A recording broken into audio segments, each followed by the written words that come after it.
Este foi um momento assim um tanto difícil na hora de escolher o pregador, porque Deus tem me cercado de bons pastores, amigos e pregadores. Gosto de ouvir de muitos de vocês que aqui estão. O critério que eu usei, algo que eu sempre ensino quando eu ministro para pastores, é que todo pastor precisa ter um pastor, precisa ter um discipulador, um mentor. E eu tenho o privilégio de ter o Dr. Ricardo Bitum como meu discipulador, meu mentor, meu pastor. Estamos sempre juntos, tomando café, conversando. Ele tem sido bênção na minha vida, como muitos de vocês. Mas eu tinha de escolher um só. Então, privilégio ter o pastor Dr. Ricardo Bitum. Ele é professor na área de doutorado lá no Mackenzie, em São Paulo. Mas, acima de tudo, nosso amigo. Deus o abençoe.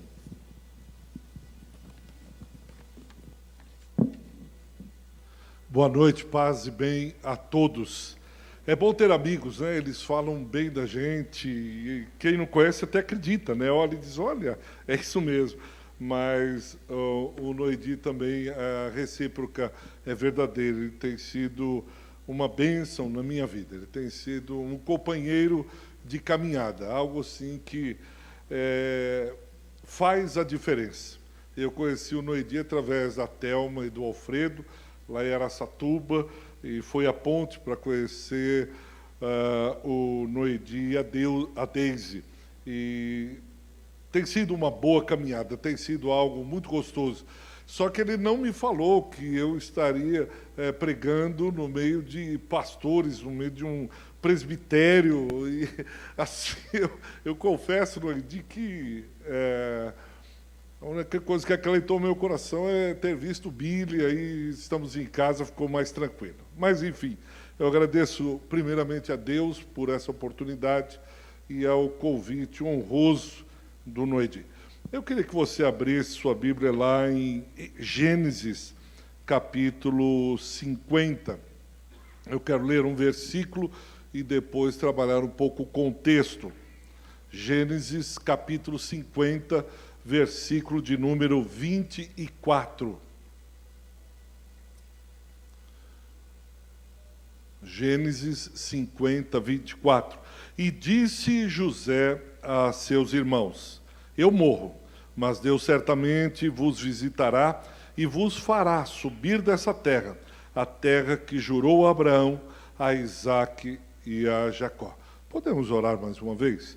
Pai, nós agradecemos muito ao Senhor de poder, primeiramente, estarmos vivos. Reconhecemos a tua bondade e fidelidade para com os teus filhos e filhas. Agradeço também a oportunidade honrosa e, ao mesmo tempo, com muito temor e tremor, de expor a tua santa e bendita palavra.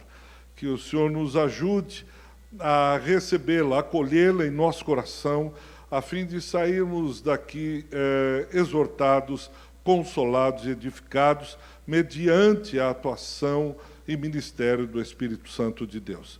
Que o Senhor nos ajude a compreender as Sagradas Escrituras. Rogamos ainda que o Senhor faça como fizesse com os teus amados discípulos, sentando e explanando a palavra, falando ao nosso coração aquilo que o Senhor tem a compartilhar nessa noite conosco.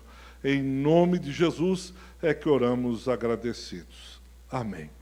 O contexto do capítulo 50, dos versículos 1 até 14, relata os eventos finais quando José ele faz os ritos finais da morte do seu pai Jacó. Dos versículos 15 a 21 é o diálogo e a bondade de José para com seus irmãos quando eles vêm conversar com José. E depois, dos versículos 22 a 26, é o final do ciclo de uma vida e de um ministério de um grande homem de Deus chamado José. E quando você lê o capítulo 50, todo o ritual que ele faz ao seu pai, etc., e depois a conversa com os irmãos, e falando acerca da promessa, e do versículo de número 24 que eu li, parece que passou num instante, parece que ele está relatando lá, e talvez o autor sagrado quis passar a ideia, dar a entender como a vida passa ligeira quando olhamos do lado de fora. Quando nós começamos a olhar o relato do lado de fora, diz, nossa, mas em questão de 24 versículos, resumiu toda uma história.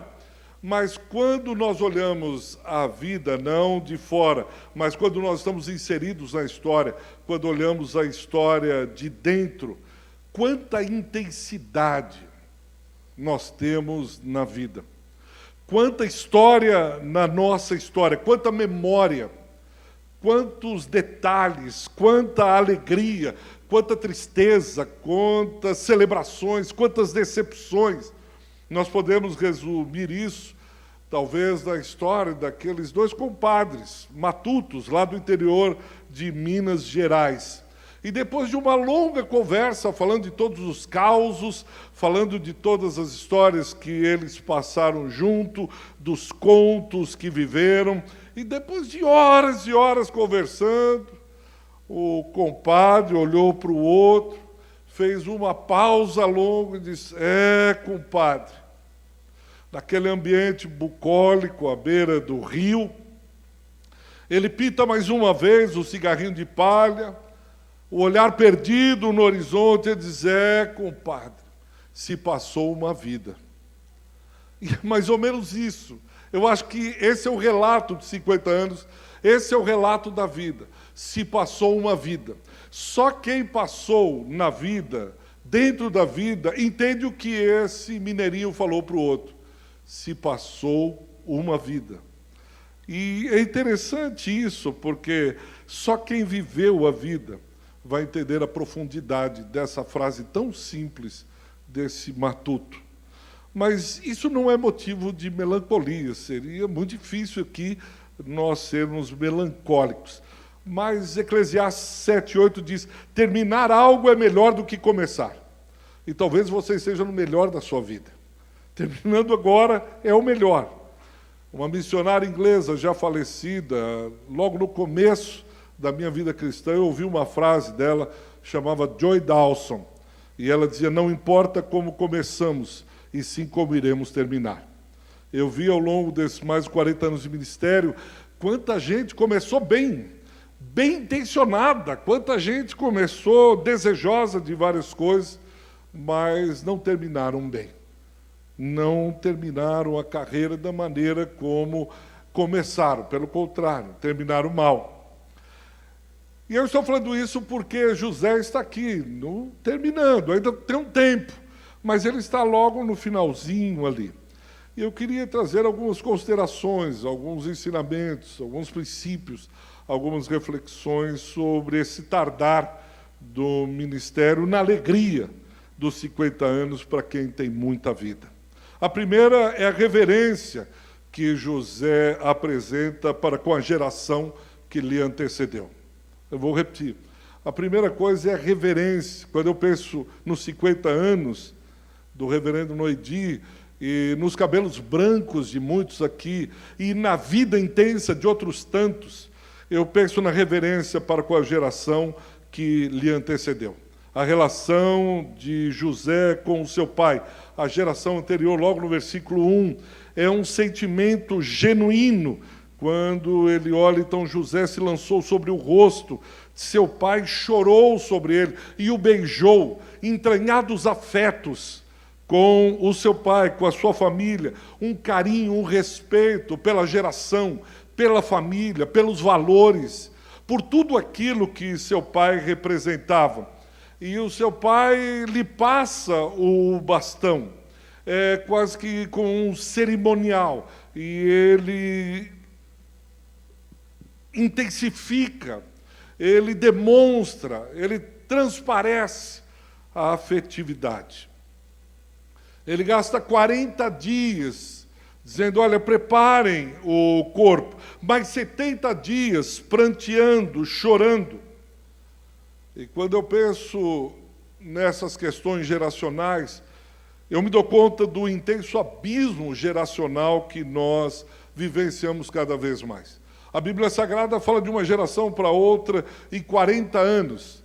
Mas todo semestre eu tenho uma turma nova de garotos de 17 a 19 anos, e lá pelas tantas eu pergunto, olha, quantos aqui tem irmãos menores? E uma boa turma levanta, eu digo, qual que é a diferença? E eles dizem, meu irmão de 15, minha irmã de 13, e eu começo a perguntar, você brinca, ou sua irmã, ou seu irmão brincam da mesma maneira como você brincava? Eles dizem, não tem nada a ver. Meu irmão não brinca mais nada. Eu estou falando de 4, às vezes 3 anos de diferença. E as gerações estão numa velocidade, numa mutação, numa transformação, onde nós não conseguimos mais ter esse afeto, esse entranhamento, ter esse diálogo. Eu confesso a dificuldade que tenho, às vezes, de conversar com jovens, porque eles parecem não respeitar, nem conhecer, nem valorizar, nem ao menos querer ouvir aquilo que pessoas com vivência, com vida, simplesmente porque tem cabelos brancos, dizem, não, o senhor já vem com nostalgia.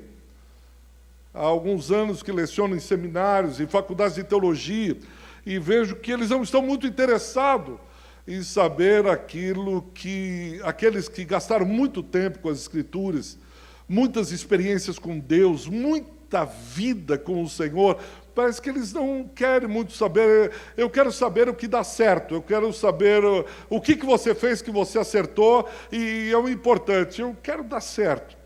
E José, de alguma maneira, ele traz essa reverência, esse respeito, essa honra.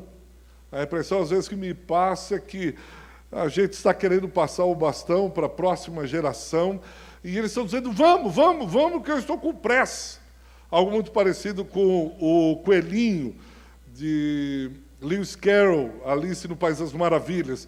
Eu estou atrasado. Ele tira o relógio o tempo todo, eu estou atrasado. E aí nós queremos passar o bastão com muita reverência, com muita honra, com muito suor, lágrimas, sangue. E eles dizem, não, joga que não dá tempo.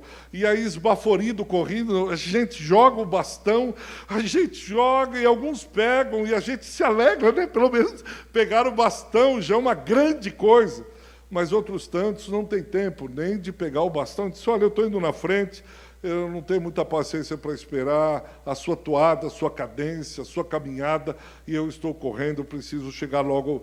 E talvez eles não saibam nem exatamente aonde querem chegar, simplesmente correm, porque a sociedade ensinou que eles deveriam estar correndo, e assim todo mundo está correndo, e um empurrando o outro, e talvez a gente precise parar um pouco mais para ouvir aqueles que já têm uma caminhada, uma história com Deus, a saber o que eles têm a dizer, e parar diante deles e dizer, eu quero ouvi-lo um pouco mais. Não só isso, mas também José cultiva uma imensa gratidão por aquele que o antecedeu. E eu creio que isso é um ensinamento que nós temos que aprender, uma gratidão por aqueles que nos antecederam. Eu lembro ainda jovem fazendo seminário, e aí um professor de grego, já de uma certa idade, e um jovem seminarista discutindo com ele e falando que não entendia isso, que não era isso e tal. Eu lembro que isso me marcou quando ele parou, já de cabelos brancos, respirou profundamente e disse, jovem, respeite pelo menos os anos que eu passei e varei madrugadas lendo, levantando à noite, orando e tentando compreender o texto. Finais de semanas intensos lendo. E eu sei, Noedi, que talvez essa seja também a sua história, a história de muitos aqui. Respeite ao menos esse tempo que eu gastei lendo as Escrituras, aconselhando, pastoreando, vivendo. Pelo menos escute. No versículo 4 diz que, passado os dias de o chorar, e me chamou muito a atenção, porque também tenho percebido que nós quase não temos muito tempo para ficar chorando as nossas perdas, os nossos lutos, aqueles que tombaram no meio da guerra. Nós estamos tão apressados, correndo tanto, num frenesi tão doido, que nós não temos mais tempo para fazer exatamente isso que José fez. E que ele para e chora. E talvez quando nossos filhos parem para ficar um pouco enlutados, para chorarem, para prantearem, a gente diz, vamos, a vida não espera ninguém. Desde que os mortos enterrem os próprios mortos, aliás, foi Jesus que falou isso, vamos que a vida segue. Vamos para cima, alegria, vamos para cima. Não, nós temos que chorar nossas perdas, enlutar, porque apunhalar o nosso coração dói, machuca, é difícil, tortura, e vale a pena chorar. Chorar as nossas perdas, cuidar disso, ser grato a Deus pelo tempo junto e caminhar, viver intensamente um momento de luto, um momento de choro, um momento de dor, de sofrimento. Parece que a nossa sociedade, ela foge disso, né? Nós não queremos mais cruz, morte ou qualquer coisa assim. Nós vamos no mercado e tiramos qualquer sangue da picanha, porque o sangue pode nos lembrar a morte daquele animal e não é bom ver o sangue. Então, me traga uma picanha maturada ou uma carne que não apresente qualquer sangue, qualquer outra coisa.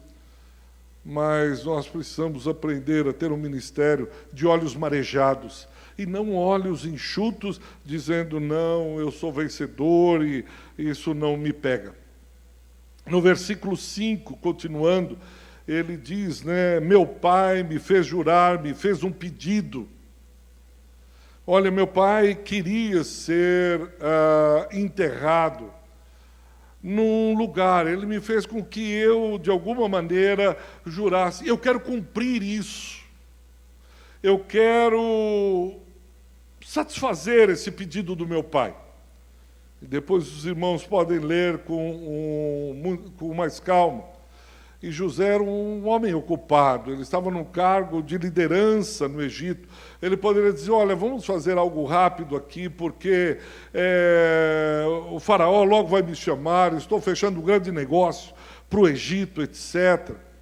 Isso tudo é a vida dele, isso tudo é a história dele, isso tudo é aquilo que ele vive, isso tudo é aquilo que ele é intenso. E me chamou a atenção a maneira como muitas vezes nós somos superficiais com os acontecimentos da vida. O Noedi, e eu pensava nisso, eu me lembrei de você, Noedi.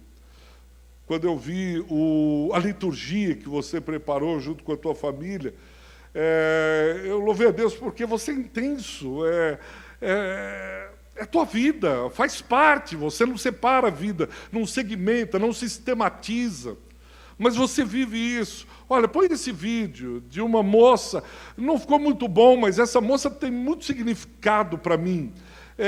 Faz parte de minha história dela, ela faz parte da minha história, eu faço parte da... E nós desaprendemos a vivenciar a história uns dos outros. Quando entrei aqui no seminário, tenho lido já há um tempo a história da igreja presbiteriana, não sou presbiteriano, mas me empolguei muito com a história de Simonton, do Mackenzie, aqui do seminário, logo lembrei naquelas colunas, a velha escola de Princeton, e etc. Tem história, tem vida, tem tradição, homens choraram, lutaram, brigaram, essas igrejas passadas aqui, tem história, tem gente que chorou ali, que riu, que celebrou, que casou, que nasceu. E essa liturgia falava exatamente isso. Como José aqui, tem história, tem vida, e se tem vida, é para ser celebrada. E talvez por essa falta de história, de celebração de vida, é simplesmente a razão de entrarmos em algumas celebrações, reuniões, e a vida no culto não refletir mais o culto na vida. Porque quando a vida no culto, ela se ressente, não há mais culto na vida, e aí não há vida mais no culto. Mas nós precisamos ter vida e história. Assim como nós estamos celebrando hoje, há uma história. E nisso, o reverendo Noedi, o meu amigo Noedi, tem me chamado muito a atenção, dizendo sempre e puxado a orelha, literalmente. Você está correndo muito. Tua vida está muito intensa. Para um pouquinho. Reveja alguns compromissos. Vira e mexe, ele está me chamando a atenção sobre isso. Como é que nós estamos andando, correndo, andando na vida? Mas aí nós passamos para o segundo princípio, segundo ensinamento, segunda reflexão, dos versículos 15 a 21, e esse ressalta o texto, que é a questão do perdão manifesto. Existe o destino manifesto, mas existe também o perdão manifesto. Depois de anos, após a morte do patriarca Jacó, os irmãos de José ficam preocupados com a possibilidade da retaliação. Eles entendem que agora que José está no auge, agora que José foi honrado, e com a morte do pai, agora é a hora da vingança. E eles concebem um plano ali e diz: olha, vamos falar com o José e dizer que o nosso pai mandou dizer para que ele cuidasse da gente. E assim eles fazem. José agora está dotado de poder militar, religioso, político, financeiro, e ele tinha todo o instrumental na mão para o grande dia da vingança. Mas ele faz uma outra escolha, ele faz uma outra opção. Ele faz uma opção em trilhar um caminho diferente. Ao invés de buscar retaliação, ele enxerga a misteriosa providência divina. Ele olha para os seus irmãos e diz: não tenham medo, para com isso. Nós somos irmãos, não fica com medo. Versículo 20, vocês intentaram mal contra mim, mas há uma providência divina que o tornou em bem para fazer como vedes agora. Deus reverteu. Aliás, a vingança não pertence a mim. Aliás, o grande milagre, eu tenho aprendido isso a cada dia, o grande milagre na vida de um pastor, na vida de um servo, de uma serva de Deus, é o perdão. Perdoar não é humano. Perdoar não é coisa, como diz a Thelma, do andar de baixo. Perdoar é divino, é do andar de cima. Olhar para quem feriu, olhar para quem tentou o mal, olhar para quem não quis o nosso bem e perdoar. Perdoar alguém que não foi a nosso favor ou não nos ajudou exatamente quando a gente precisou. Perdoar naquele momento. E José faz exatamente isso. Certamente, ele aprendeu isso quando depois, na vida, vivendo, quando ele está no auge, ele aprende isso. Quem me colocou aqui foi o Senhor. Não cabe a mim julgar, não estou no lugar de Deus. E depois Jesus bate o martelo nisso. Quando ele está no cenáculo, ceando com os seus discípulos. E ele diz: olha, um de vós há de me trair. Vocês estão todos comigo, todos sentados. Um dos discípulos pergunta: olha, pergunta para o discípulo que reclina a cabeça no peito de Jesus, o mais próximo dele. E Jesus diz: olha, aquele que mete comigo a mão no prato. Era costume molhar o pão no bocado. Eles não entendem, não compreendem muito bem. Mas Jesus sabia exatamente que iria traí-lo. E mesmo assim ele estende o seu vinho e diz: Judas, apesar de você ser quem você é, você não vai me transformar naquilo do que eu não sou. Pode colocar o bocado, pode colocar o seu pão aqui no meu vinho. Porque o intento do seu coração é querer me transformar igual a você. É vingar, é retribuir mal com mal. É agora a retaliação, mas eu não sou assim. E um dia desses, eu sentado com o Noedi, contando acerca de uma demanda familiar, eu lembro exatamente das palavras que ele disse. Ele diz assim: perdoa, Bitum, deixa para lá, não vale a pena prosseguir. Talvez ele nem lembre, mas ele falou isso para mim. Eu cheguei em casa, conversei com minha esposa, disse: olha, vamos deixar para lá, e vamos perdoar e seguir E é assim que você marcou a minha palavra. E é interessante, no versículo de número 15, os irmãos não cogitavam que, de alguma maneira, o bem que José lhes tinha feito não era por causa de Jacó ou de Benjamim, não era porque ele tinha jurado alguém ou qualquer outra coisa. Seus irmãos não conseguem enxergar o coração de José. José está lá falando, eles não conseguem ver a José como Deus o vê. Pelo contrário, eles só estão olhando a aparência, quando muitos estão espelhando em José aquilo que está no coração deles. Eles são autorreferentes. E, de alguma maneira, eles olham para José dizendo, você também é assim, todo mundo é assim, todo mundo retalia, todo mundo faz, por que você não faz? Mas talvez eles precisavam, depois, dar uma lida em 1 Samuel 16:7, quando o sacerdote, Deus diz ao sacerdote, Deus não olha a aparência, Deus vê o coração. E nós corremos o risco de terminar os nossos dias assim, como os irmãos de José, vendo como todos veem, vivendo como todos vivem, sendo como todos são, apenas mais um na multidão. E por várias vezes conversando com o Noidi, foi isso, ressaltando a questão do perdão, ressaltando a advertência de não correr o risco de ser amargurado, de ser rancoroso, ter os dois pés para trás, sempre desconfiado do nosso próximo, seja ele quem for o nosso próximo, mas olhando e dizendo, onde esse cara quer chegar? Temendo a retaliação, a vingança, a colheita do que um dia fizemos. Jacó poderia terminar os seus dias contando a maneira como Deus o levantou para o dia da vingança. Cheio de ira e de amargura, disse, quando eu estava começando, você me pisou, você me fez mal, mas agora eu cresci. Agora eu cheguei aqui em cima. E ele, cheio de ira, safenado, tomando diurético, vasodilatador, encharcado de amargura, rancoroso, murmurando, mas supostamente feliz, porque finalmente o dia da vingança contra seus irmãos chegou. Deus o honrou e mostrou que verdadeiramente ele era um homem de Deus, com H maiúsculo. Por isso, cuidado com os homens de Deus. Mas ele não fez, graças a Deus, opção por esse caminho. Ele escolheu o caminho do perdão.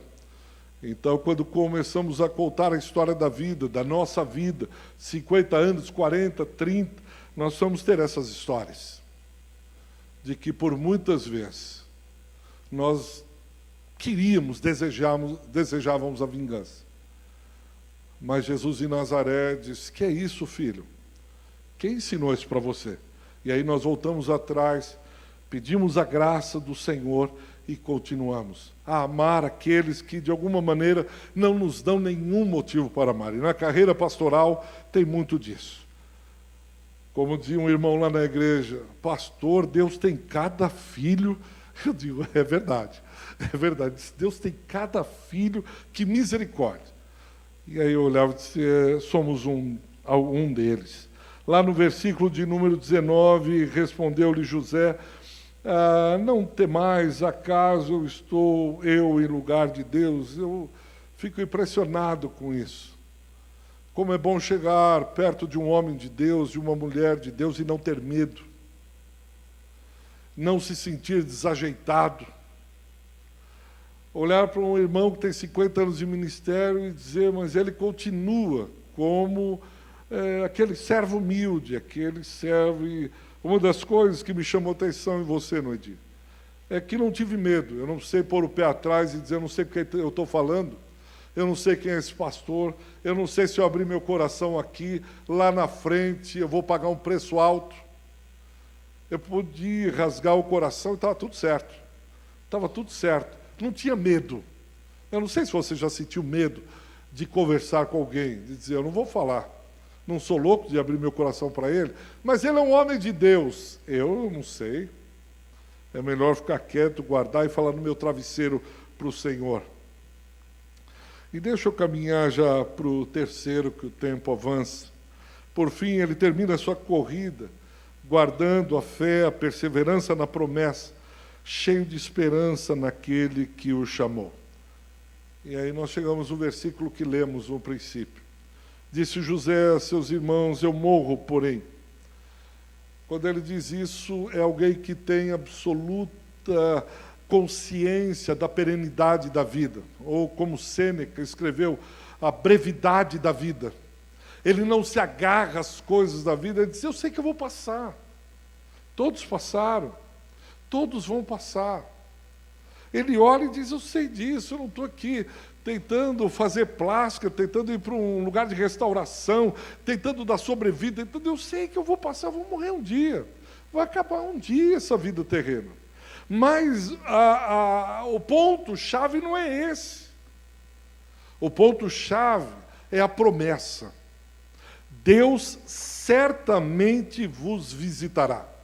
Na Bíblia de Genebra diz que o verbo hebraico é traduzido por visitar, denota um encontro divino que mudará a vida de alguém. Ele diz: olha, Deus os encontrará, Deus os visitará, Deus estará com vocês e mudará a vida de vocês. Há uma promessa, desde Gênesis 15, há uma promessa, alguém que termina a vida, alguém que está no findar do ministério, e continua crendo, não se tornou cético. Não sentou e disse: olha, a vida é muito difícil. Olha, a vida, muita gente vai trair e começar a contar as histórias de amargura. Olha, cuidado com a igreja. Pelo contrário, às vezes que eu conversava sobre a igreja, o Noedinho incentivava: não, vale a pena. Não, continua crendo. E ele sempre entusiasta. Certo de que Deus não tem um plano B, mas é o plano da igreja, é o plano do povo de Deus, é essa gente que Deus amou, é essa gente que é o povo da promessa, é essa gente que Deus ama. E mais do que isso, há uma promessa: aquele que veio um dia voltará, logo ele virá. Continue crendo, mas já faz muito tempo. Ele virá, ele voltará. Nós iremos morar com Ele, nós temos promessa, nós somos povo da promessa.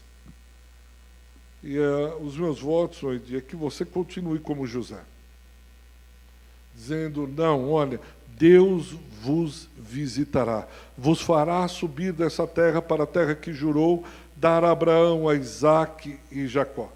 Ele crê tanto nisso, que ele diz: leve os meus ossos, porque eu tenho certeza. Mas José, será que vai? E se a gente perder na caminhada? Leve os meus ossos, porque esse povo chegará na terra. É verdade que demorará. Moisés levará e Josué enterrará. Demorou bastante tempo, mais de 400 anos. Mas ele creu, porque ele não anda por vistas, mas anda por fé. Que Deus continue a lhe dar essa perseverança, essa fé, essa fidelidade àquele que um dia te chamou. Que Deus muito o abençoe.